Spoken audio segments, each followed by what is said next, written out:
Pulsars are a flashing radio source, so it comes from sort of pulsating star, if you like. So it's basically sort of when you look in the sky, you see this sort of regular flashing of radio waves. We actually now know what they are neutron stars. So these are the collapsed cores of an exploded star. So when a star ends its life in a supernova explosion, its core collapses in on itself, and it makes a sort of dead star. Weighs about as much as the sun, but about the size of a city, so about 20 kilometres across. So an incredibly dense object. They have a strong magnetic field. The magnetic field's not aligned with the spin axis, so it's off to one side. So as the star spins round, this beam of radiation that comes out of the magnetic pole sweeps past our line of sight. And just like a lighthouse, you get this sort of flash, flash, flash as this spins.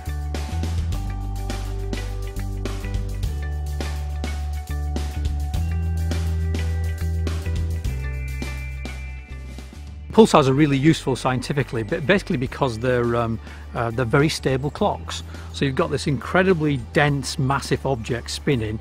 That means that the period with which it spins, that we can measure by timing these flashes, is incredibly stable. And that sort of idea of a very accurate clock in a very strong gravitational field is perfect for testing, for example, theories of gravity like Einstein's general theory of relativity.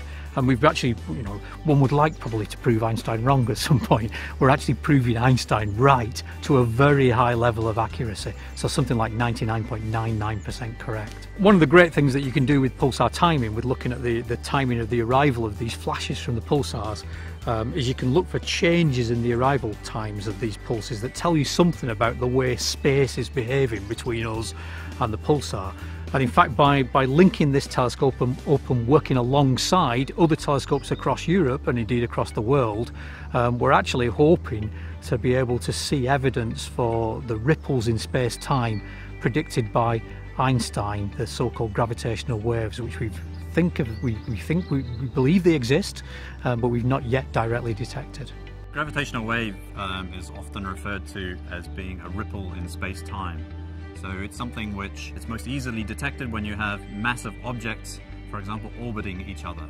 And so that generates a so-called ripple in space-time, a bit like if I throw a stone into a pond and you see the water ripples. We have the equivalent of what gravity does to the space-time. And it's those ripples that we're trying to detect.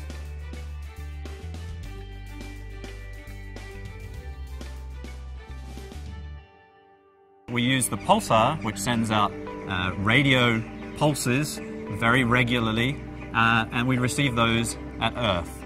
And what we try to measure are changes in the arrival time of those pulses that might be correlated with the presence of a gravitational wave. The European Pulsar Timing Array is a collection of different telescopes around Europe, and what we do is we take the data that we already have and we share that amongst each other.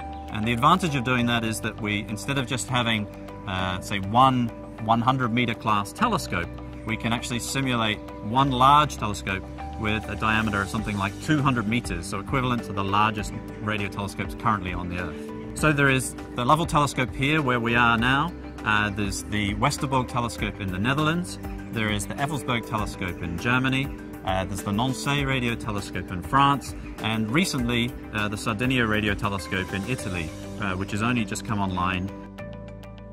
Collaboration amongst European pulsar astronomers has been going on actually through EU funding for quite a long time, but specifically the European Pulsar Timing Array has been going for probably around about 7 or 8 years.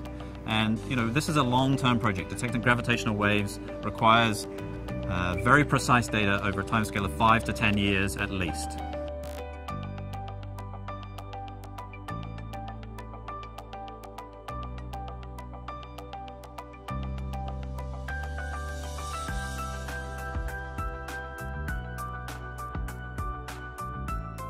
No, not at all. I mean, it makes us even more excited, in fact, about the first sort of evidence that gravitational waves existed came from the so-called Hulse-Taylor binary pulsar, where we had a pulsar with another neutron star.